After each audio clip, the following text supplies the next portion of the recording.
Hey there, folks. If you're dealing with a Maytag error code F0E7 on your 2025 model washer, you're in the right place. This pesky code can pop up and leave you scratching your head, but don't worry. I'm here to break it down step by step so you can get your machine back up and running in no time. First off, let's talk about what F0E7 actually means. It's typically a communication error between the control board and the motor, or it could signal a problem with sensors or wiring. This is common in Maytag washers from 2025, often triggered by power fluctuations or wear and tear over time. Now, before you call in a professional, there are a few simple troubleshooting steps you can try at home.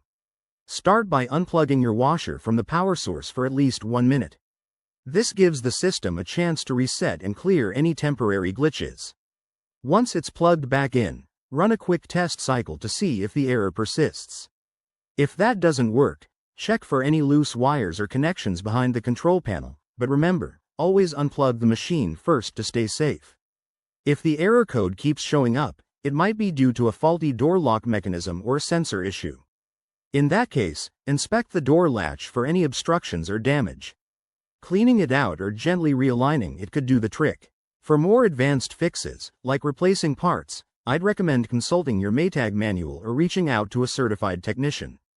Regular maintenance is key to preventing this error in the future. Make sure to clean your washer's filters monthly and avoid overloading it to reduce strain on the components.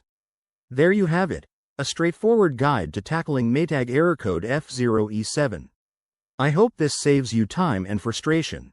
If you found this helpful, give it a thumbs up, subscribe for more appliance tips, and drop your questions in the comments below. Thanks for watching, and happy washing.